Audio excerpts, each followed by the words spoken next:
All right, back to the bloodline. And okay, what's next? Now Cody defeats Solo and Roman helped him. Tonight's a very big what's next. But I don't think anybody was super invested. I think there was a difference between being invested in Cody on the chase and being invested in Cody to go celebrate him with the last few months. The months after WrestleMania have been the Cody Rhodes celebration victory lap tour, not about taking him to different heights. They were not compelling, believable challengers. And it's not a knock on those people. You can knock Logan Paul. It's not a knock on eight. It's just, how do you get higher than Roman and Rock at WrestleMania? After everything that Cody had been through, when Rock now becomes a new character in a story that already had a lot going on because of everything that Roman had done for 4 years. It was hard. It was hard to do.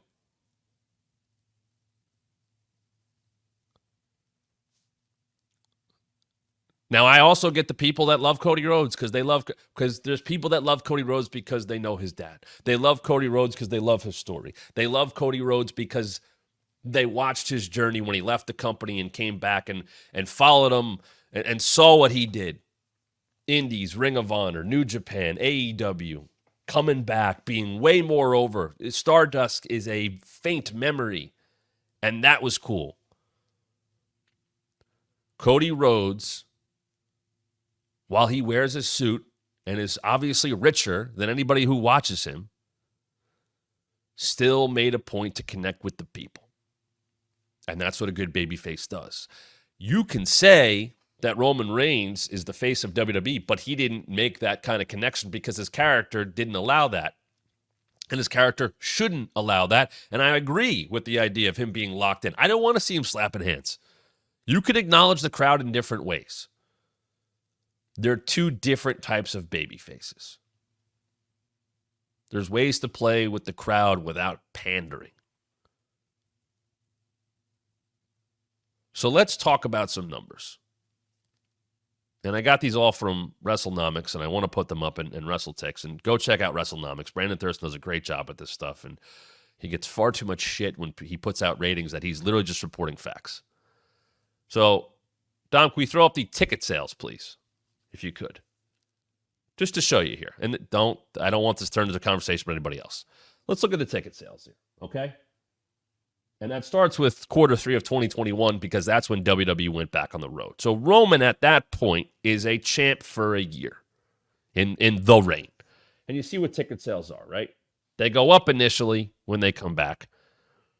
And they kind of flatten out. Okay? And then look what happens. Now the climb begins for Raw and SmackDown. Now Cody shows up around Q2 in 2022. And he's a Raw guy, right? And then he goes away. You know, he's gone by Q3 2022 because of the injury. And they dip a little bit. But the blue line is a key number because that's Roman. That's Roman's time on SmackDown. Okay? But look at the upward trajectory of both shows. And this is a hot product as a whole. And it's not just on Cody and it's not just on Roman. Rhea Ripley gets credit for this. A lot of good booking gets credit for this. A better product, a better presentation. But they start to go up. So Q2 2023, we're into Mania season, right? This is the Cody loss. And Cody's on Raw. You see, comes up, dips a little, but blue keeps going up. So people who didn't want Roman to win in Hollywood, look at the ticket sales. They're still going up. And this is tickets distributed. It's not about money because the prices are even higher, as we know. Continue to move up. Continue to move up.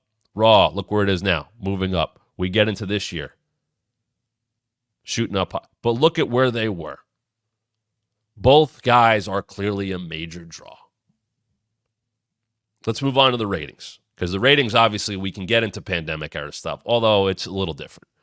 Let's look at the ratings here. Here's your year-by-year quarter numbers. Once again, focusing on SmackDown. Now, TV 4 years ago is far different than it is today. Cord cutting, availability, ratings are down across the board. And you can look at, obviously, the AEW stuff, but they're down. But look at SmackDown coming back up. And look at where it comes back up, right? Roman Reigns starts his run in Q3 of 2020. We're all at home. By Q3 of 2021, we're back. They're back on the road. And we watch Roman do his thing. And you see the numbers start to come back up. Give me that year-over-year comparison, if you could, Dom, the next one. A little more helpful. So here you go. 2021 Q1, Thunderdome era. Q2, still Thunderdome era. Q3, 2021 is when we start to come back. And you start to see the rises. SmackDown starts coming up. Raw starts coming up. Look how high SmackDown comes up. Q1 2023. Q2. Significant rises. Raw, up and down. For those that are not with Cody, or they're not with Roman, that middle section there, that's Bloodline. That's Cody. That's Roman Reigns. That's what that is. 100%, that's what that is. SmackDown was the Roman show. And the numbers you're seeing reflect that. Now, take a look a little bit more as we keep moving. They dip a little. They dip again. They dip again. Is that Cody? Is that lack of Roman? That's a fair question. You see, Raw's been down a little bit. Now, also think about this. Think about who's on what show at those times. Raw down. Now, Raw, don't forget, also going up against the NFL on Mondays, which has become more of a juggernaut, more Monday night games. And that is, anytime you hear about, they went up again, that does matter. That stuff absolutely matters. So those are just some numbers to take a look at. It's not the full picture. We don't have the merch sales. There's things like that. Here's my questions as we talk about how things going forward. Is Roman going to be around? What does his schedule look like? What is his schedule supposed to look like? What is he contractually obligated to do? Don't know those answers. Going to see how he's promoted. He's on SmackDown this week. He's on SmackDown next week. Is he on Bash at Berlin? I would guess no. I don't think they need him. I think he'll be on the next Saudi show. I would guess he's on Survivor Series. I could be wrong about that. They're running a significantly big place in Vancouver. Is Roman going to be around? Rob, good point. I'll get to that in a second. Is all of this a moot point if they're on different shows in January? And once again, what's Roman's schedule? Because I will tell you, Fox wanted Roman. They got Roman. They wanted Roman. They got Roman. They didn't get Roman maybe as often as they wanted, but for a couple of years they did. That reign, he's on a lot. When his schedule changed, whatever it was, the beginning of last year, then things changed. But he was on a lot. And then he'd hit a level where he didn't have to be on as much. But I think a Paul Heyman gets a lot of credit for that. Because he can keep things going. He can do this stuff. Call whatever it is. He can be the proxy for Roman. That goes a long way. That helps. What does Cody do next? Is he involved in Roman? Is tonight a, hey, you owe me one, but I'll get to you later. I'll cash that in when I need to.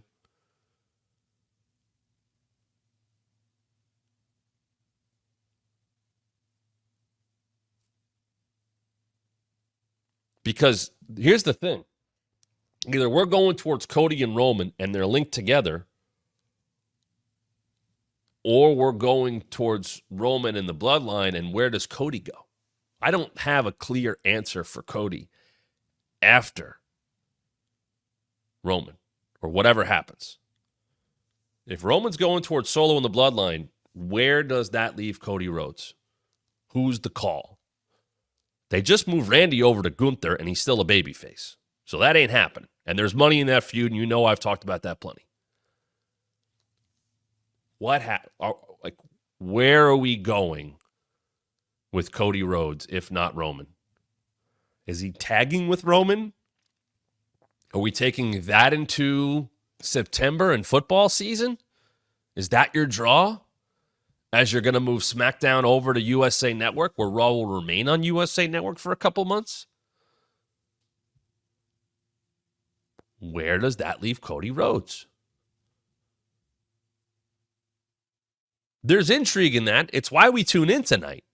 It's why tonight we'll pop a big number. I know there's, preseason football on, and I think there's some preemptions, which is something to think about. And then, of course, what kind of schedules Roman is on. I don't think Cody's role changes one iota in terms of what he means to the company. He's the champ. He's on every show. He's there. He's not going anywhere. I also don't know what Roman does want to do and doesn't want to do. I got a couple experiences with him. I'll share them quickly. I don't have a lot with him because this is what he was. I interviewed him at the Super Bowl. We talked about that on the show. If you missed that, it's in the archives at thewrestlingmatchshow.com. And Roman lives in Florida, and he made the trip to Miami, and he walked the carpet for the big AT&T party. And he walked the carpet and walked right out of there. And I'm not judging him at all, but that's what he did. And I remember entertainment relations people going like, where'd he go? I want to introduce him to people. And this, he was done. He went home. Did he not want to do it? Was there other stuff going on? I don't know. But that's he showed up. I interviewed him. He walked the carpet, got interviewed by a few people. This is February 2020, so think about where he is at the time.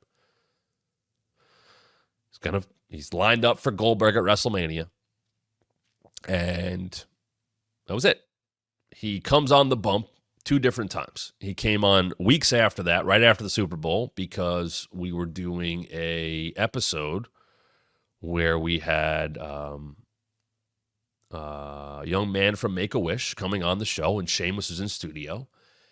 And we had Roman via video, live, come on. We got to talk to him for a few minutes, but he was part of the Make-A-Wish for the kid where he was getting tickets to WrestleMania and all these things, and it was a great moment, and, Roman was perfect in that role.